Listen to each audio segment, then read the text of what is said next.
Hey, it's Pete. Welcome back to my workshop. This week I'm finally getting to the source of the problems on the y-axis on my CNC retrofit. Well, before I get started this week, I got a couple shout-outs I want to do. Received some stickers in the mail. The first one, Craig's Workshop. Now, Craig is from Tasmania, Australia. He's got a channel up for about a year now. He's been doing all sorts of projects, getting his workshop in order. Most recently, he's got a project going on where he's building a bandsaw, so check him out if you're not aware of him already. And then another sticker came in from Wildman Tech. Now Marsh, I've known of his channel for about 2 years. I started following him when I stumbled across a project where he was building a plastic injection molding machine, and that's what first got my interest there, because that's one of the things I'm interested in. So I've been following him ever since. He's got all sorts of projects. Building custom bicycles and various other little machine type things. Now, I'm going to have to find a place to put these stickers. Up until now, I've been kind of decorating my pick and place machine that I have here in the shop with them, but I can see that that's going to probably run out of room really fast, so I'm going to have to come up with another idea. So let me know if you have any thoughts on where I can stick these. Any clean thoughts? And then finally, in the mail, this was exciting, because this is the much anticipated Ether 1616. This is the expansion board for the Acorn. So this gives us an additional 16 inputs and 16 outputs. It comes with 2 of the 8 relay modules. Now these are the same modules that attach to the Acorn for the first 8 outputs. So you've got 2 of those modules, and then you have the Ether 1616 board itself. Now, when I say expansion, it doesn't actually plug into the Acorn. It plugs directly into Ethernet, and then the CNC12 software talks to both this and the Acorn, but it addresses these I/O points as if they were part of the Acorn board. So I've been wanting to get my hands on this to play with one of these. Now, obviously, it's going to be a while till I have a use for this in my machine, but I did want to get my hands on it so that I could see exactly how much room it was going to take up and make sure I was setting aside enough room to put something like this in the cabinet for future expansion. So I'm back to working on this ball screw, and I came to realize that I had actually made a wrong assumption when I was putting the balls into the nut here, that this can actually hold more than what I was putting in, because I was running the balls down these threads, and if I turn this, I don't know if the camera can see this or not, the balls are starting to come up over on this side, and then they come up on that side there. But there's the whole area of the diverter here that could actually hold balls.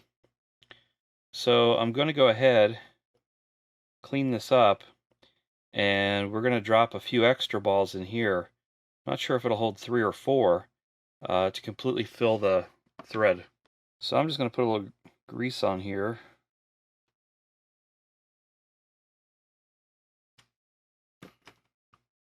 That was not grease. I'm going to clean that out now.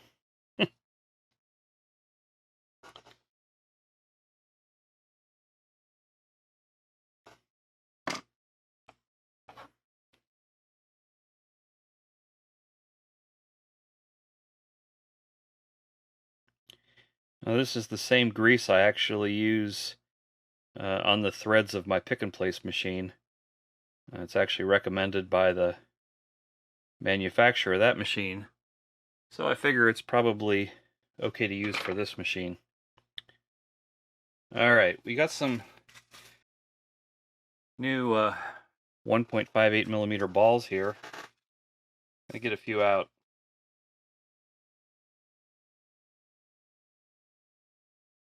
Just use that grease to hold the balls in place.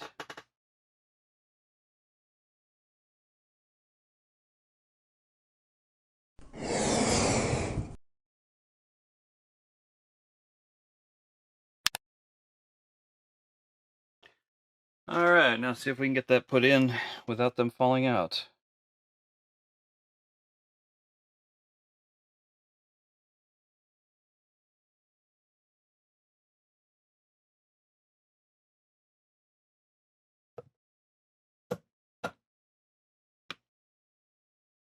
Check for jamming.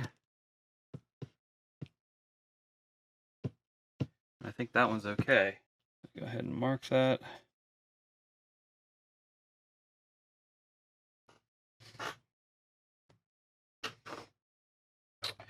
And then on to this final one here.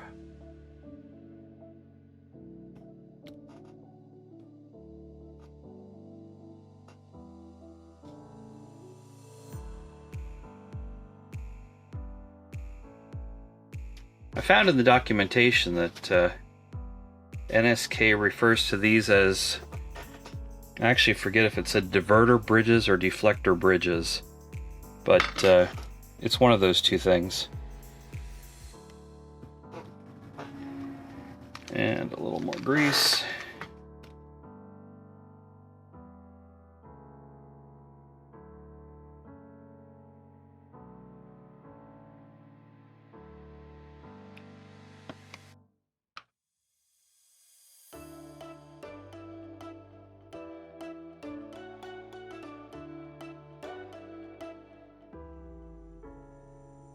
Alright, we'll go ahead and add 3 more to this one.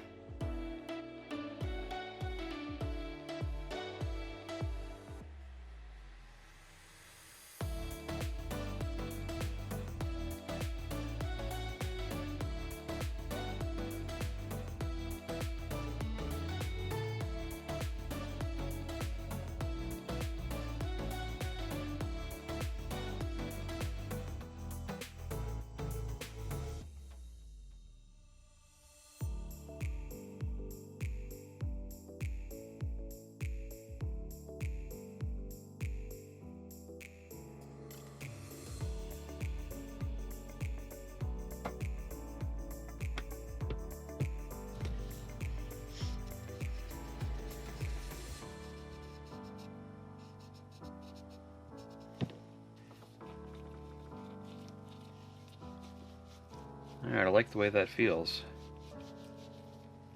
So I'm still going to go ahead and replace these angular contact bearings in this housing. Now I'm going to use this bearing puller that's meant for pulling bearings out of blind holes. In this case it's probably not needed, but I've got the tool, so why not use it?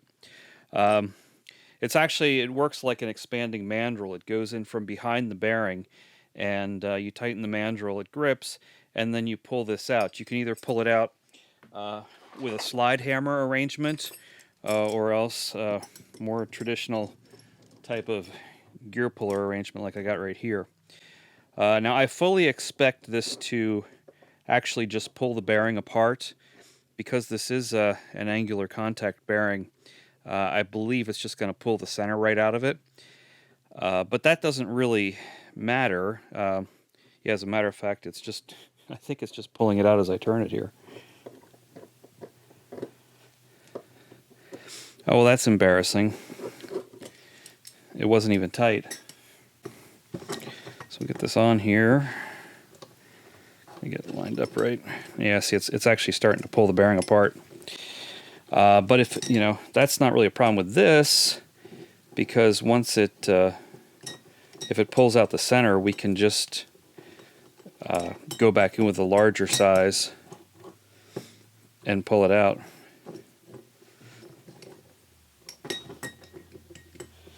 It's really fighting me here. So today's really not been my day. In trying to pull that inner bearing, the battery died in the camera, so I lost all that footage.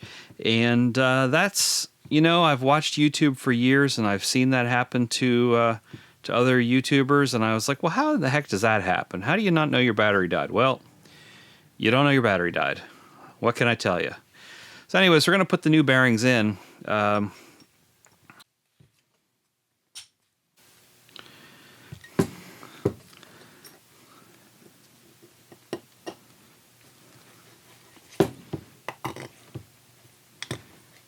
Yeah, these are not especially tight in the bores. Yeah, I really like the way that feels.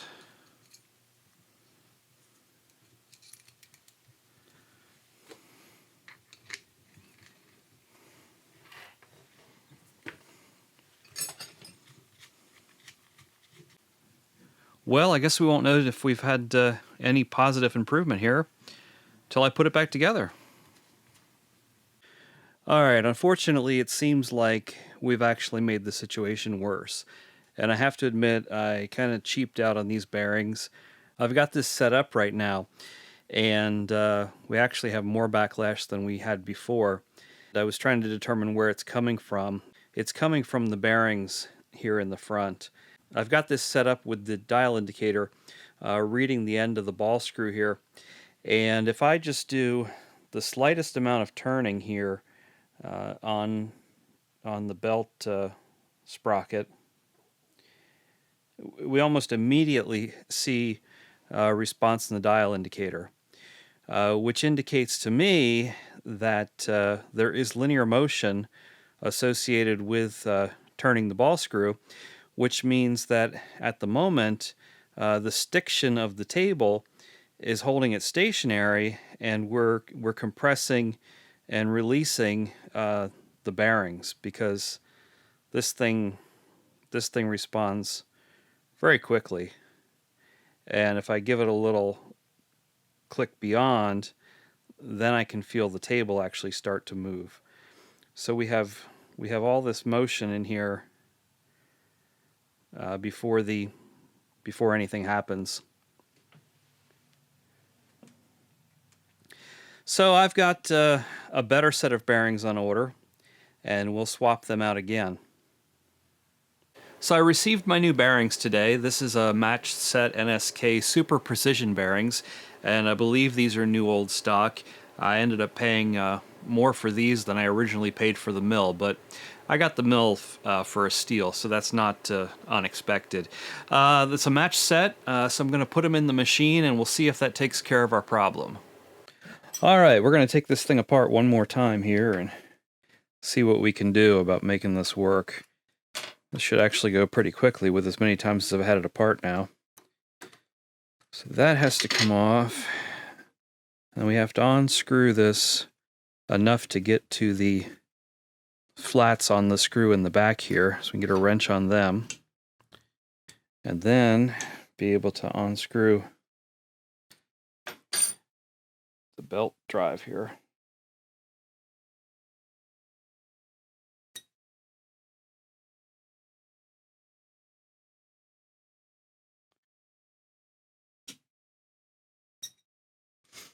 Okay.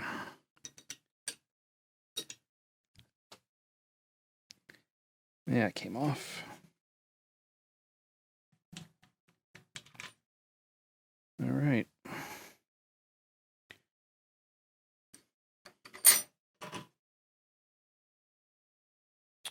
So now to get these bearings out, and we'll put the new ones in. All right, gonna once again pull these bearings out.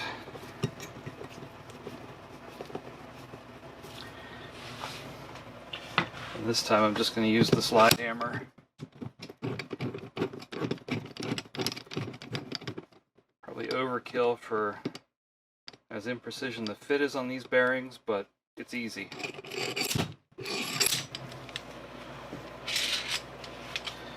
That was actually in there tighter than I expected it to be. We'll flip this over.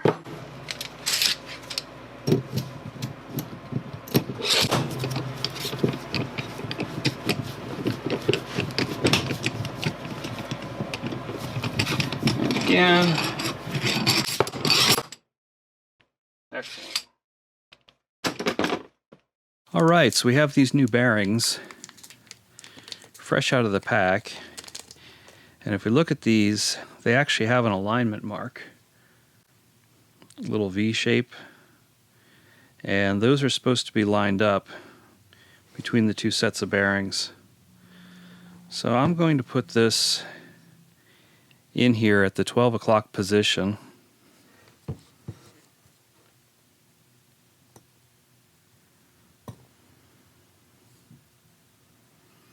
Okay. And then the same on the other one.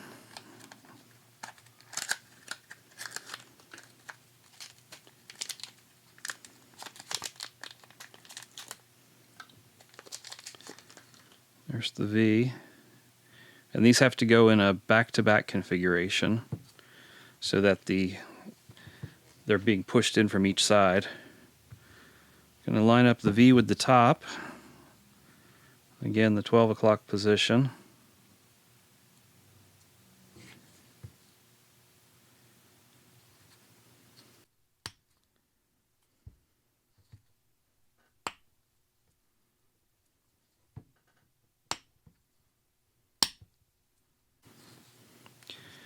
All right.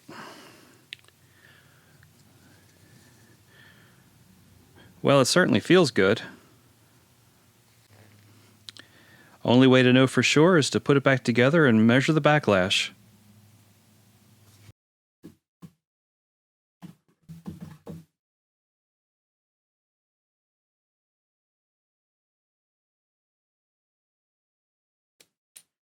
Put in the thrust washer, and then screw on the belt sprocket.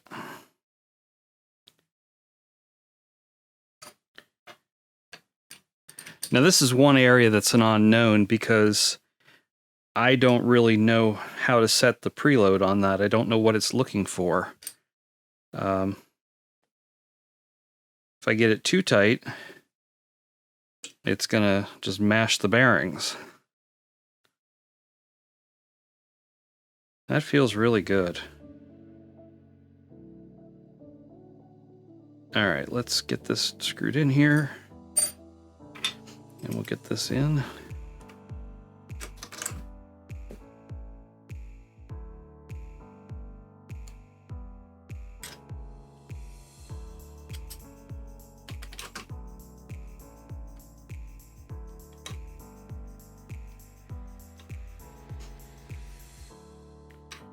Okay, trying to make sure this is centered.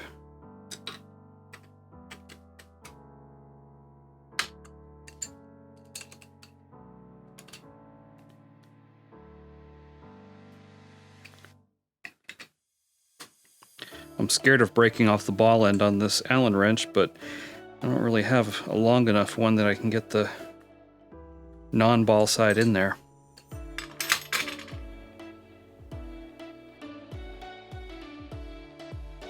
Alright, let's just do a quick test here and see what I might be feeling. That looks really encouraging. This is always the tricky part. Because there is really no room between the flanges on these two.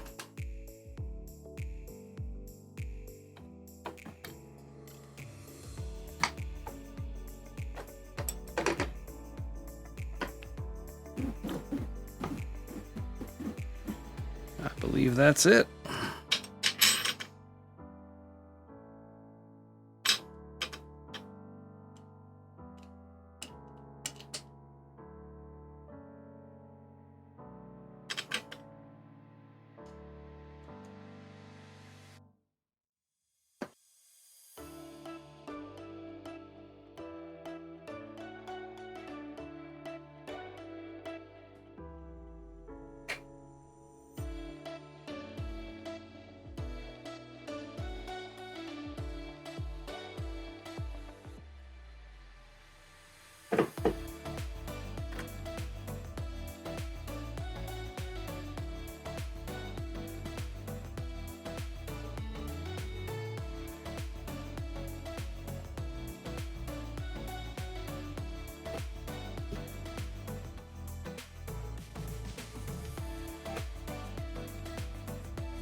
I really like these color-coded Allen wrenches. They make for doing jobs like this really nice because you don't have to remember, oh, I need a certain millimeter wrench. All I have to remember is, oh yeah, that takes the red one. And it's much easier just to pull it out of the pack once you know that this takes the red one and the other screw needs the green one. Really speeds things up. All right, I think we've got it. Well, it's been several days of pounding my head against the wall, but I think we finally have this working.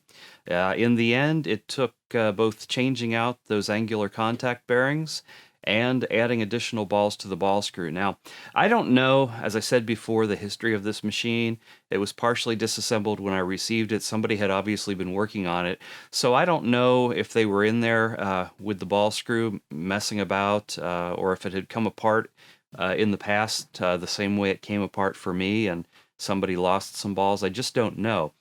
But one of the things I noticed, and I mentioned at the very beginning of this project, was that I just never felt that the y-axis, it just didn't feel right.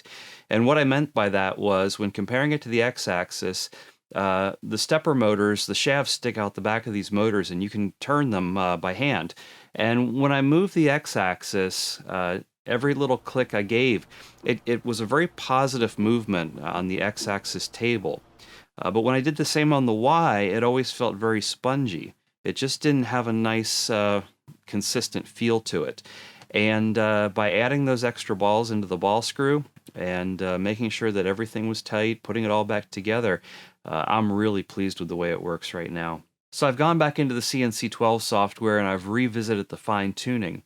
And based off of the pitch of our lead screw and the reduction of the belt drive coming off the motor attached to the lead screw, we should have a turns ratio of 25.4. That's basically by the book, by the numbers. And after fine-tuning, I have that now at 25.438, which, given the age of this machine and the fact that we're not actually swapping out the ball screw and any wear that might have occurred to this machine over the years, and just the general inaccuracy of the metric conversion to where we get the 25.4 from, I'm really happy with that. The other thing I'm ecstatic about is the backlash compensation. I've got this thing to under a thousandth of backlash now. It's half a thou. And for the type of work I'm doing with this machine, that's going to be well within anything I needed to do. Now, there is still a slight issue with the machine that I do have to admit. There is still a slight nonlinearity in the motion. When I move 100 at a time, tenth of an inch, every step you'll see that it's just slightly different. It just doesn't always land on the same spot, and sometimes it's short and sometimes it's long. So it's not a fine-tuning thing that we can get it out of there. But again, for the type of work that I'm going to be doing with this machine, which is primarily machining aluminum enclosures for electronic devices, it's well within any tolerances that I'm ever going to need to use. So I'm super excited about this. It means we can continue on, and I don't have to delve further into trying to find a replacement screw for this machine. Well, that's about all I have for you this week, and as always, please like, share, subscribe, comment down below, and I'll catch you next week.